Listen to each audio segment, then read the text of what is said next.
So the Tale of the Dragon suggests to me that I should try something new. I need to push myself a little bit. What is something that you've always wanted to do but have never done?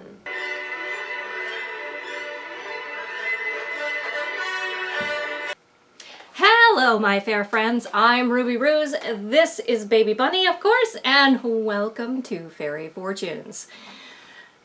Today, I would like to talk about some follow-up and fruition. Explain why I'm wearing a Viking helmet today. So, back in September, for Self-Care September, I did an oracle reading for myself, and I pulled in the Fairy Fortune system, the Tale of the Dragon. And when I did that reading, it suggested to me that in the month of October and November that I was going to be repeating some unhealthy patterns. And despite that warning, in fact, I did exactly as the card warned. But I also want to talk about another message that the Tale of the Dragon gave to me. It suggested that to me, when I did the reading, it suggested that I try to push myself a little bit. It suggested to me that I needed to find something that perhaps I had always wanted to do but had never committed to. What is something that you've always wanted to do but have never done? Something that would be strictly just for myself, that would be an interest of mine. One thing I thought it might be is I thought it might be a cooking class or something of that nature. Something that I was already doing, that I already found enjoyable, but had not set time aside to pursue and do.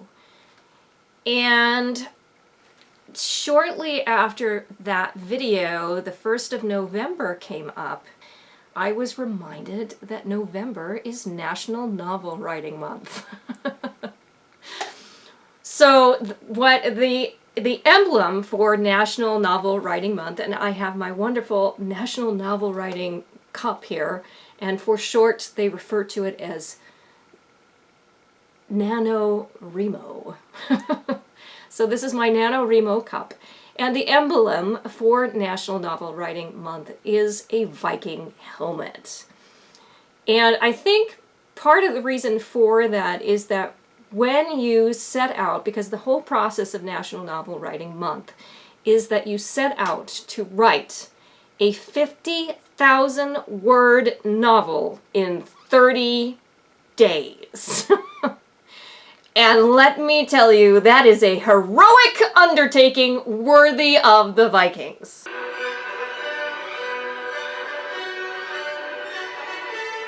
And I will drink to that. So, I first heard about National Novel Writing Month from the author Gretchen Rubin in her book, The Happiness Project. So if you haven't heard of this book or checked it out, I highly recommend this work by Gretchen Rubin. She has nothing to do with magic or the occult or fairies or anything else, and yet she does, because the work that she is doing to me is definitely a form of magic. So I highly recommend all of her works, but especially The Happiness Project, where she does in fact talk about National Novel Writing Month. So, and when I saw that it was National Novel Writing Month, I just had this moment.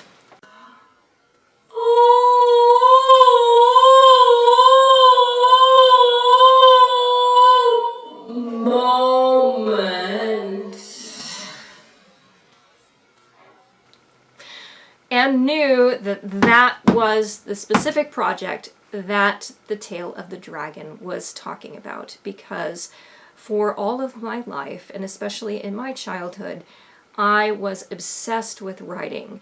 That was my main form of entertainment. This was long before there was ever Netflix or YouTube. So I had to find different ways to entertain myself, and the biggest way that I did that was I wrote stories all the time.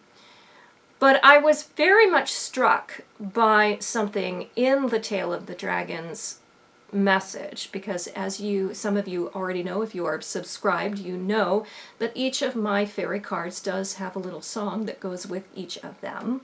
And if you're not subscribed, I do hope that you will consider subscribing. But the message from The Tale of the Dragon is, the dragon has shown you her tail, your word she finds stagnant and stale, your story must end, it's time to suspend, conclude what is done and set sail. And what's interesting about that, what really struck me when I saw that it was National Novel Writing Month, was the fact that with all of the writing that I have done in all of my long life, I have never completed a story. And when I saw that notification from my calendar that it was National Novel Writing Month, I knew that that was the course that I needed to take, and I needed to finish one of my tales. It was an adventure, is all I can say. And so one of the first things that really inspired me about this project is that it's an entire national movement, and actually it goes beyond national. This is a worldwide phenomenon. There are people all over the world participating in NaNoWrimo, and you can find them and meet them in the forums and the chat rooms of the website. So it's just an experience, it's a movement. You are a part of the living, breathing, manifesting world around you. And if that's not magic, I really can't think of anything else that is. So I was a part of this huge community. I was a part of something so much greater and larger than myself. And for me, I know that I come across as very, I don't know, gregarious. I'm rather large with my wings, I know. And I am, and I go to festivals and I meet all of these amazing people, and it's a wonderful experience. But to be honest, I'm actually an introverted person, and what that means for me, introverted, a lot of people think that that means shy, and I'm here to tell you that that is not what it means, because clearly I am not a shy person. But what an introvert is an introvert is a person that really needs alone time to decompress and process and think about things. An introverted person, our minds are constantly rolling 1,000 miles a minute. And so in order to engage with other people and process everything that's happening in our own brains, we do tend to need a lot of space where we need to retreat and regroup and process what's going on in the world. So when I do these festivals, what I like about them is that even with all of the interaction that I have with people, it's a one-on-one shared experience. So, and then at the end of the festival, I retreat to my own private space and am alone for the rest of the time. And that is the reason that I'm able to get up and do the second day of every festival, is that I really need that time to download and decompress. And that is what introversion is. Also, introverts tend to like their space a lot.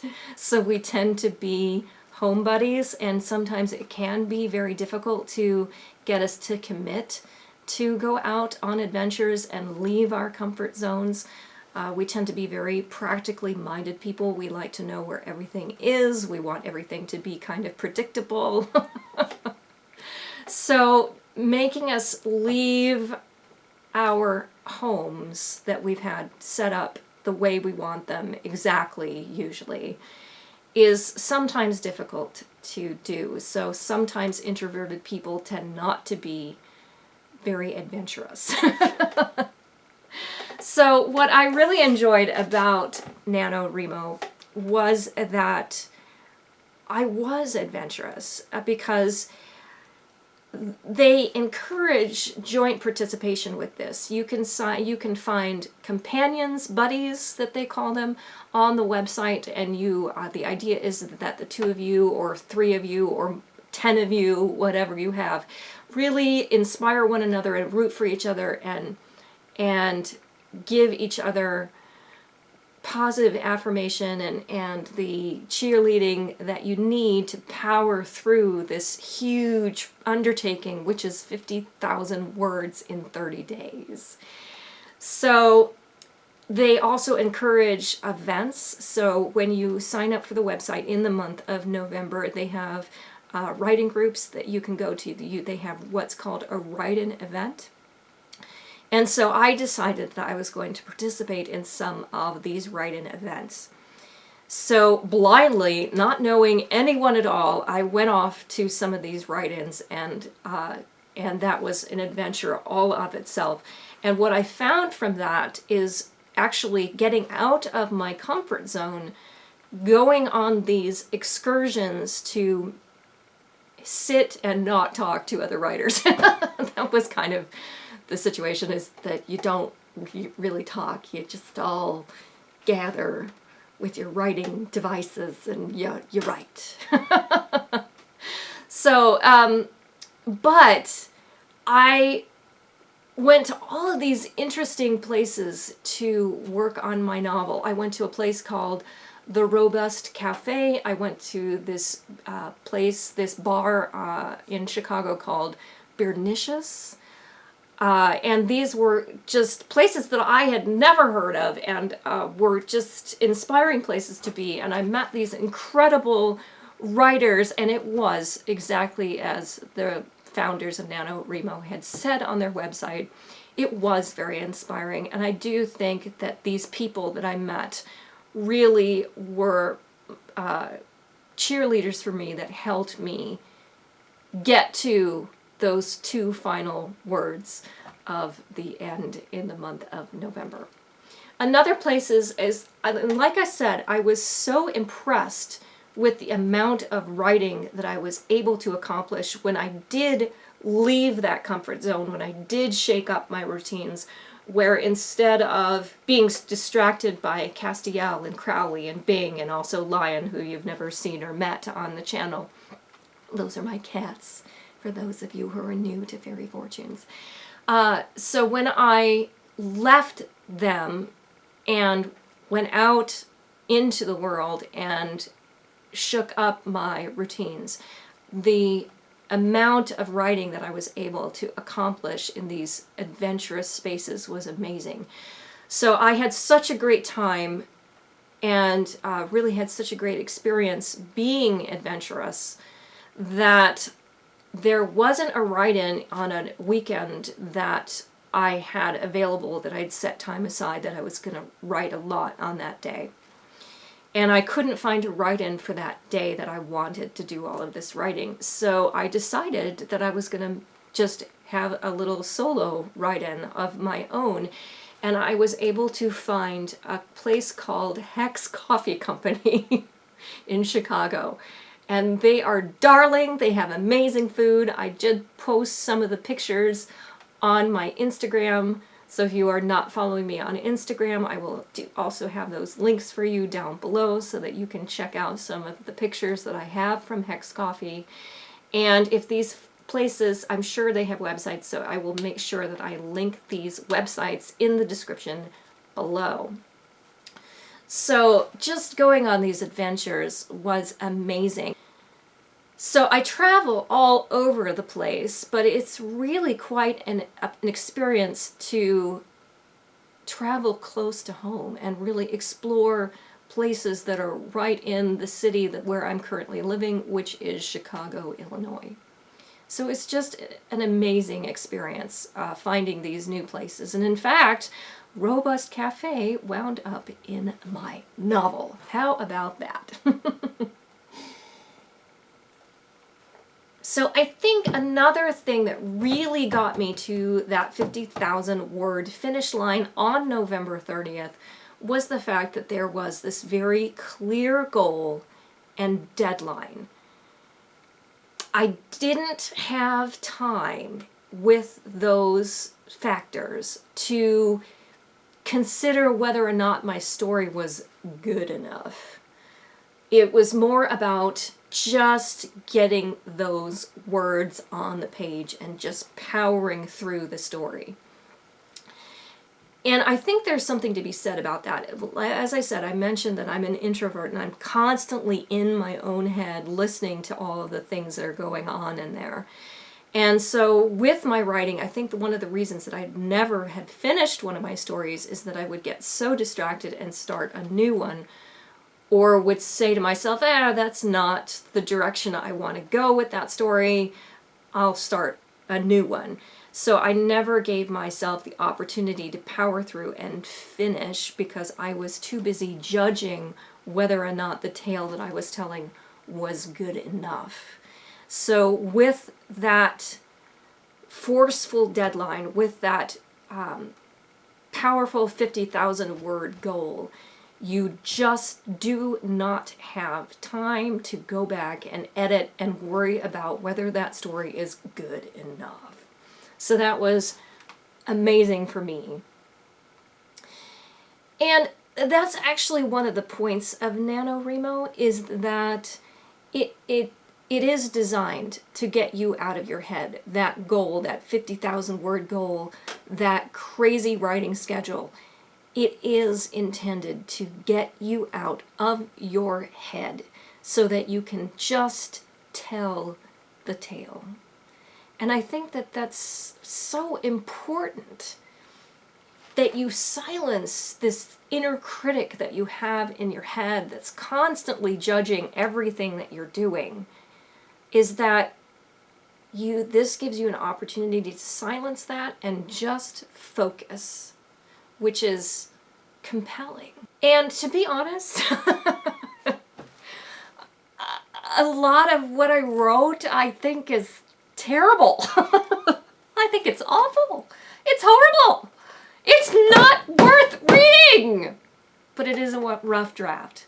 And that's the important thing, is that there actually are a few bits in there that after I wrote them, I was so proud of them.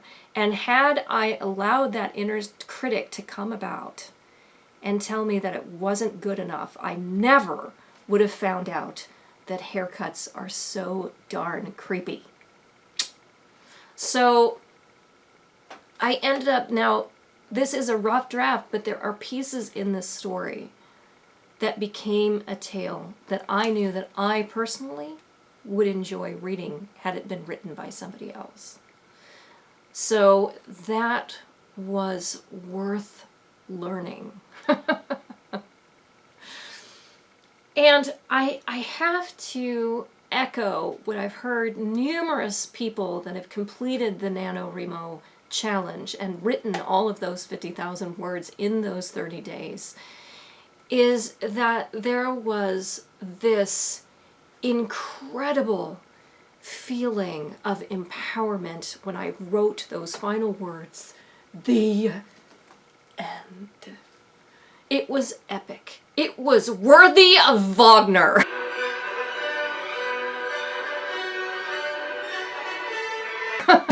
That's all I have to say.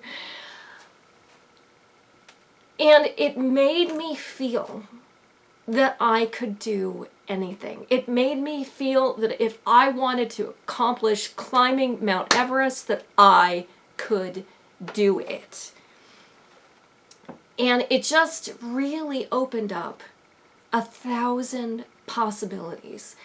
The thing that when I finally finished, I just had this intense realization of, if I can do this, what else am I capable of doing? What's next was the question that I found myself asking.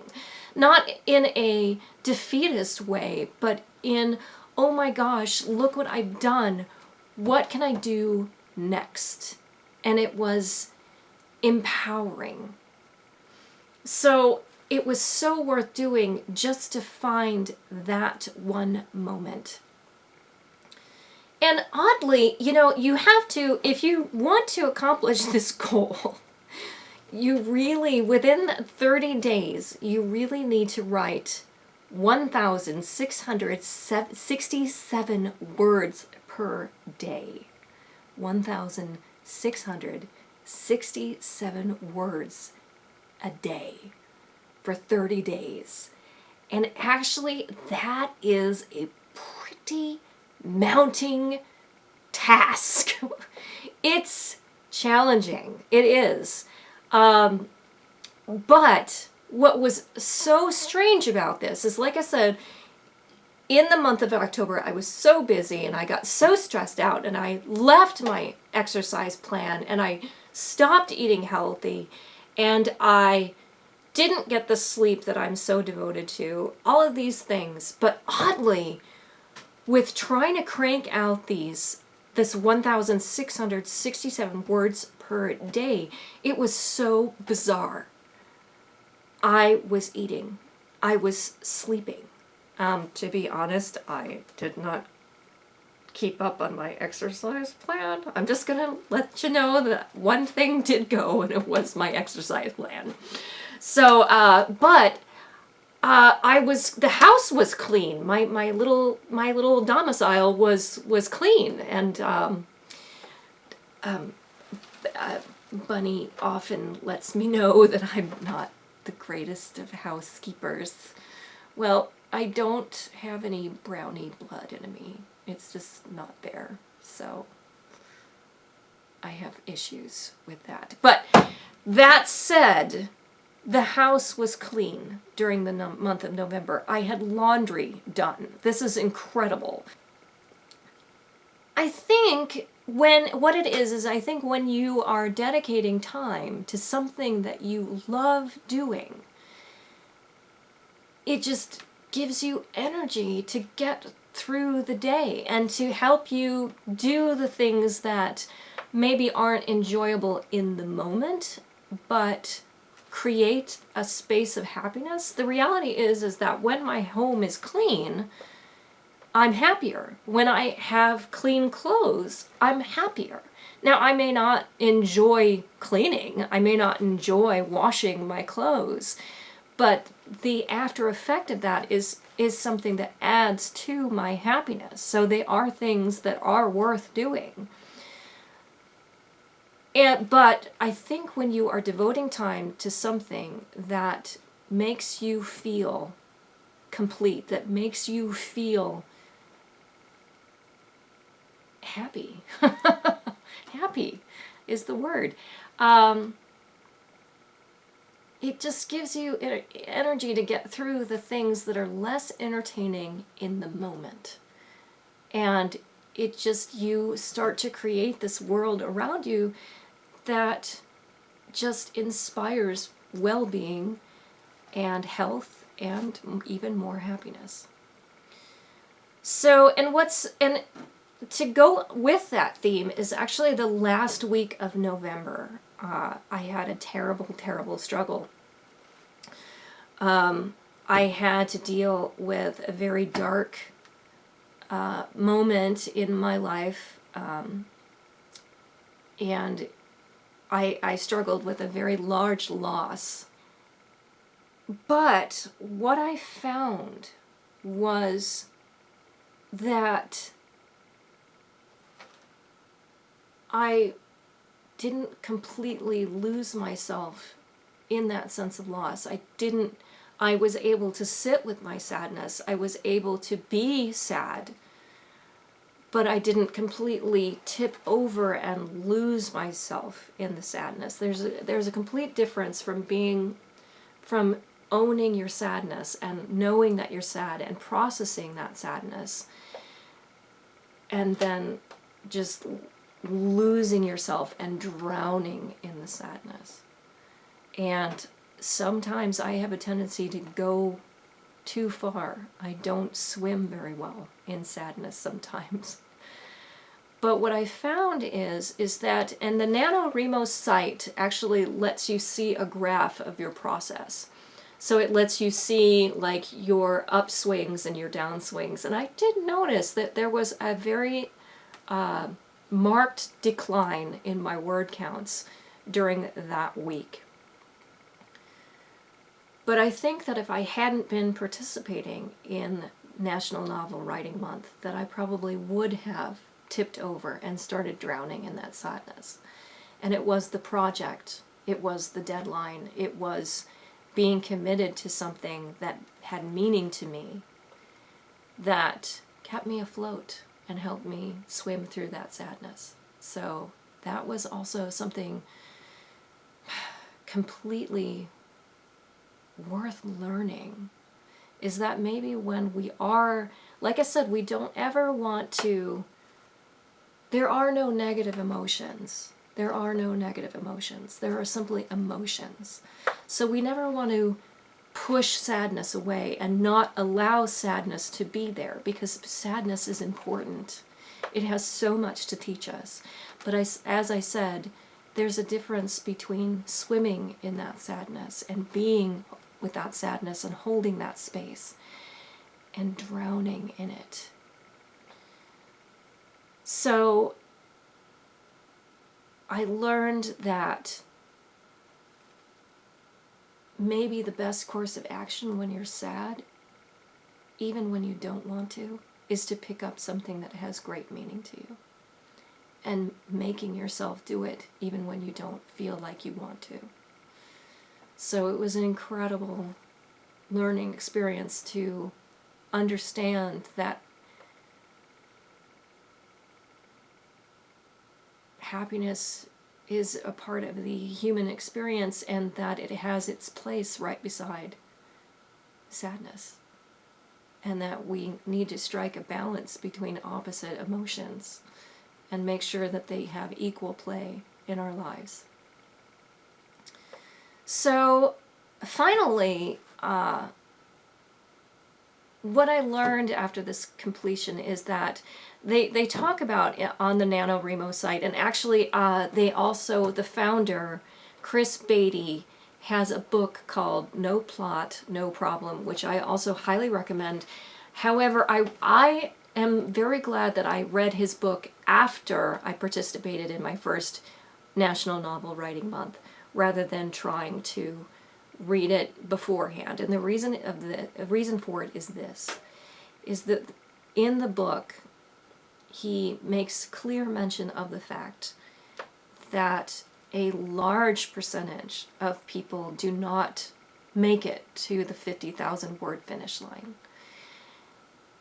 But it's more, but for them it's not that they failed. It is not that they failed National Novel Writing Month, because most people, for them, it wasn't so much about the 50,000 goal, it was about the process and establishing those writing habits.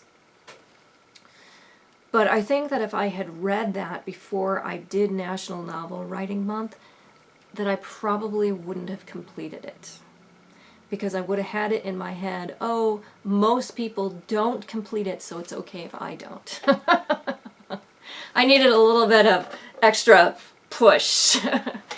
And I did go to one, a after party. I did go to an event and met some other writers. And the people that I talked to, I actually learned that I was one of the only people at the end event that had made it to that 50,000 word finish line. But as I said, for them it wasn't about the 50,000 words, it was about the process. For me though, I really, really needed to complete my story. The story must end, and it did. And when it ended, and like I said, it's terrible! It's terrible! It's horrible! Nobody should ever read this first draft. But as I mentioned, haircuts are creepy. I wrote this spontaneous scene where my protagonist is getting her hair cut by the villain of the story. And it was a scene that I had no intention of. It just happened. It was something that I just came up with on the fly. Pretty much I was just watching what the characters were doing in my head, and I wrote it down, was what was happening with me.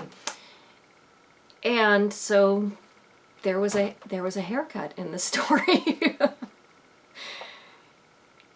And when I finished that scene, it dawned on me that it probably will not get rewritten. Is that scene will probably stay very much the same in further drafts of the story. And I was so proud of myself for completing it. I was so proud of myself for that particular scene that it dawned on me that this is a pursuit worth doing more with. So I called myself a writer because I do love to write. I love writing. But now I can say I'm a novelist. And what's next? The next that's waiting for me is I think I would really, really like to say that I'm an author. And I would, because I'm so proud of this journey that I did for these 30 days, I am so proud that my story ended, that I just would like it to have a more permanent legacy. So I really hope that you enjoyed this video. I would really love to hear from you, and tell me, is there something that you have always wanted to do? And did you do it? And if you did, how did it make you feel? And with that, have a fairyful day.